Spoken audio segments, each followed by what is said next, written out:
And a lot of what I'm going to talk about resonates with the first speaker, and in particular, Russell set me up very nicely to talk about workforce planning and actually how you move forward with it. Because one of the things that I think Russell touched on is that it isn't easy, and it involves some investment of time and effort. And the other thing is it's not in our DNA. So how many of you identify as being fixers? Recruitment is all about responding with agility and pace to a demand. It was 10 people I needed, now it's 20. And we sit down and have performance reviews that says we're fantastic at our job if we're able to respond to those needs really quickly and get those jobs filled. But how much would you like to be a trusted advisor that sits down with the business to build the strategy? You're bringing analysis and thought leadership as opposed to just reacting to the requirement. But a big part of what you need to do is to secure the investment to develop your workforce plan. So I want to give you some data points that I think will help you as you go on that journey to understand how you're going to build your workforce plan instead of having to have a recruitment plan that responds to needs that you weren't involved in building and shaping. So Bernadette Kenny was asked to do a report for Forbes, and it was based on a company of 5,000 people with 15% attrition. The daily cost was nearly €50,000 a day. So when you sit down and talk about what the cost of the business and what the risk is, those kind of numbers are very powerful when you want to get the CEO to listen. The second piece is an employee is an appreciating asset. Over time, they go from an investment to providing a return to the organisation. And this is a great way of defining that. So you bring in your new hire, you're investing in them, you're still onboarding them. In comparison to an appreciating asset, an employee that's been with you some time, they're not going to be performing, and this is going to be costing you, not giving you a return. And as they start to move into above the line, you get that return on your investment.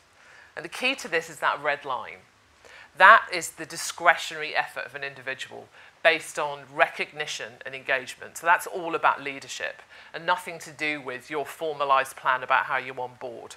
So being able to articulate the cost of bringing someone new into the business versus that appreciating asset starts to take you back to what the strategy is. And lastly, cost per hire. And this is probably 2 years out of date, I would say, and this data is actually very difficult to come by. So if you're not in the pharma industry, you're looking at that cost per hire, you're thinking you've got a lot of money to play with in that industry. And if you're in hospitality, it's tough times. Very high volume of individuals coming in at a very low cost per hire. So in basic terms, it's going to cost you to bring new people into the organisation besides the impact of the attrition. So the other piece is head content versus head count. So we had a very eloquent description of doing high volume specialist recruiting in terms of the Cisco story. But that often relates to headcount, and how can we go back and look at content? So what are going to be the absolutely key strategic roles that will have a far bigger impact than that one headcount implies? So that's where workforce planning comes in. Strategic means probably 5 years out. So that is a big investment to start to look at your plan and your workforce over that time. In the 60s and 70s, workforce planning was hugely common because there was stability and a shortage of talent. We're coming back to that. We're now in that position where we need to really respond to the market and take a long-term view. It doesn't stop the reactive recruitment that we need to do. But if we don't future gaze, if we don't look at the scenarios that are already coming towards us, we won't be able to respond to the market because we know there's not enough talent out there. So all we established throughout today is it's incredibly difficult to bring in new people. And if you weren't expecting to have to do it, it's even harder. So if we just focus on one area, the capability and role segmentation, that falls into 4 key areas: strategic, core, supporting, and misaligned. If you could just look at your existing workforce and establish which roles fell into each of those categories, That's hugely powerful. To know that a role is strategic, and when I say strategic, I mean it's going to deliver the strategy of the business. It's going to be crucial to that delivery. And if then you could look at your vacancies and categorize them in exactly the same way, that's very powerful. You can sit down with the business and say, this is a strategic role, and that it's going to deliver the business plan, versus something that's misaligned, that could be done in a different way, could be outsourced, or you could look to transition the work internally. So we're going to hold a workshop or masterclass later to start to look at some of the other elements of the workforce plan, but I just wanted to touch on that as a way of changing the conversation with the business. So you're not just saying, how many people do you need? You're asking why they need them and how do they relate to the business plan. The second topic is just around workforce planning in general as a global phenomenon. It's been hugely common in North America, and it hasn't been so common in Europe, partly because when you talk about build, bounce, buy, bounce is really difficult in a market where in some countries that will cost you. So in the US, you can bounce fairly easily. If someone's not working out, you can do something about it. You try and do that in Germany, that's going to cost you. So actually, workforce planning is more difficult for us, but it shouldn't stop us doing it, because actually there's other alternatives, there's other things we can do to build our strategy and develop the plan. I want to reassure you it's happening, because we're partnering with the Human Capital Institute to bring their world-class workforce planning training and certification to Europe. The first course we held in March was oversubscribed. And it was individuals whose sole responsibility was workforce planning or analytics, or they were HR business partners, and they wanted to learn how to have these different conversations and how to go about understanding the power of what they already had and what the gaps were from a performance perspective. The next course is in September, and that will continue to happen, that people will be certified on how to change the conversation around the workforce plan and the recruiting strategy. So what's your plan? You will all have some kind of plan, and it's probably financial. So you sit down once a year and you say, the attrition last year was X, we hired this many people, we've got some expansion plans. So we're all looking at that demand planning in a very one-dimensional sense. So you are doing it. What we're suggesting is that it needs to have a longer view. It needs to take into account the business plan and where you hope to be and what the gaps might be. Remember, we're inventing jobs. They don't exist. So if you're Microsoft and you invented the cloud, they literally went to their talent acquisition team and said, we need 200 people for the cloud. They'd invented it. There wasn't anybody out there that could deliver that job. So if they'd sat down and done a workforce plan, they might have found people internally who had 75% of the skills they needed.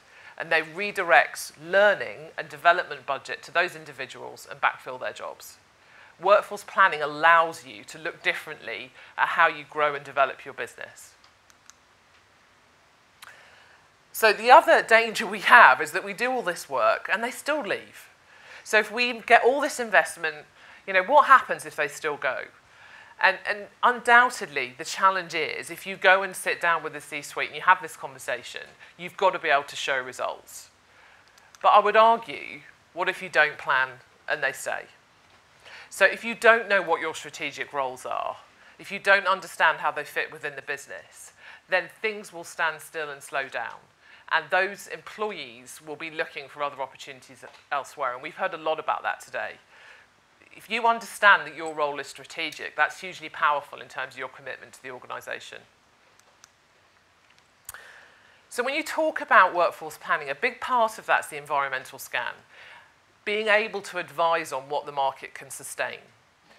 And a big part of that is accessing data and information about the availability of talent, and not just in your skill set, but also in your geography and in your generation. And that will impact on the organisational risk. We've all seen a business plan get to recruiting and be, we need 200 STEM hires in Israel, with no comprehension as to whether there's that talent available. So talent acquisition and recruiting has to be in the conversation earlier to say that's not where the talent is. So if you want to do this, here's the reasons why I think maybe we should consider another option. And wouldn't we love to be in the position where we're being asked for that advice and asked those questions instead of just being given that problem to solve? So the Candies research shows that all applicants, or 53% of applicants, have some kind of connection to your organisation already. And that connection isn't that they've seen your EVP. It's not because they've seen the corporate data. It means they know somebody who works for you. It means they have a connection to you. We need to be aware of that in terms of building the engagement with the workforce. So as we do the workforce plan, how do we help them represent our brand? Because everything we've heard has said you can't control that. You can't have a sanity check on everyone's tweets. You can't be there when they're out there talking from a social media perspective. But what you can do is create an engagement that means that they're saying positive things about the organisation that are authentic. We survey around 200,000 employees across the world every year, and that's split by generation and by region. And we've learned two very important lessons. One is that you and I take personal responsibility for our learning. We don't wait for our employers. That 70-20-10 is really happening. I will go on a webinar, I will seek out information that will help me grow and develop as a person and to help me get my next job. And the second thing we've learned is that we are hugely dissatisfied in our jobs. In 2010, 43% of people were committed to their current employer. That's now 31%. So as recruiters, that gives us a problem and a benefit. So the problem is that your employees right now, the minute someone calls them about a job that sounds interesting, they'll think about leaving. They already are. But they're not actively job seeking, they're just waiting for that call. And if you're trying to find someone new, then how easy is it to direct source when so many people are waiting for the call, for someone to talk to them about a job that's relevant to them? We voted on this earlier, so I was kind of glad that we had that data point around what attracts someone to a job. And we all very altruistically felt that it was related to advancement and development. Our data says 84% of people, it's salary and benefits. That's the reality. It hasn't changed, it never will.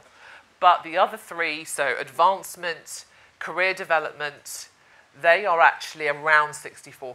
So it's not that there's such a huge chasm between salary and benefits and the other elements, but don't ignore that that's still a key factor. We are coming out of a difficult financial situation.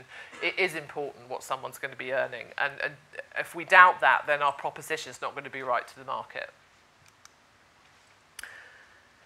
And this actually relates to the last question that we did, that video is talked about constantly. It's such an important part of how we're going to move forward. But when you ask 200,000 employees how they prefer to apply, we've definitely got them to digital. So nobody really wants to send you a hard copy. Well, there's still 16%, but I would argue that's in some more emerging markets. So only 4% say they would like to use video and they would like a more social approach to their application. So it is there, but not to the extent that sometimes we imagine. So when you direct your investment in the experience and engagement with new employees and that process, bear in mind these kind of statistics as you start to build that plan. The second piece is I was going to tell a story about bad candidate experience and how that affects the commitment to your brand. But we've all heard it. We know that you'll share bad news to far many more people. But there's something about the TripAdvisor mentality that actually should restore your faith in humanity. And that is that a lot of people go online to share that they had a good experience, to allow other people to know that it went well. So don't always assume that it's going to be bad news. So if you do engage well with your employees, if you're authentic and honest, they will choose to share something positive. And I think we forget that sometimes because we know that candidate experience is so important. They can still have a good experience if they're not successful. And they will share positive things so that other people can have that same experience. So nearly 60% of people would like to have periodic engagement about jobs relevant to them. Music to your ears if you're outsourcing direct, because that means that nobody's going to be upset about being headhunted, and that's what it is. If you're really doing clever targeting and you're making contact, you're letting someone know that you'd like them to come and work for you. And we receive that positively, but it needs to be periodic and relevant, and that should help us as we start to build our plan moving forward. It's no surprise that 11 out of 12 regions see employer branding as HR's responsibility. But that isn't what's on the website. It's not the corporate messaging. It's about the organisation as a whole and how you engage. So that employer brand is living and breathing through your employees. So remember, 53% of the applicants already have a connection to your organisation. So how do you build and shape your plan for your workforce that relates to your strategy that means that you're creating a message through those people that are interacting with your new employees? And the last piece that I wanted to cover actually relates very much to this blended workforce. But I want you to ask yourselves a question. As you go on the journey to look at your workforce plan, inevitably it focuses on your existing employees. So I would ask you to make sure that you don't ignore consultants and contingent workers. So if we go back to strategy and those strategic roles, there are definitely contractors in all your organisations that are in strategic roles. It doesn't mean they're creating strategy, it means what they do is going to deliver the business plan. So you cannot ignore them when you're looking at that group. When you consider that group holistically, it doesn't mean that you have to drive all of those strategic roles into a permanent employee. They may not exist in 2 to 3 years' time. Just be cognizant of it and understand how you're going to market to secure those kind of individuals and what the proposition is to them. So, unexpectedly, you've had 2 presentations giving you the same advice. So I would ask you to say, you need to plan, and when are you going to start doing it? And actually, if you want some more practical advice, I'd really encourage you to spend some time with us this afternoon, because this is happening. And it's lunchtime.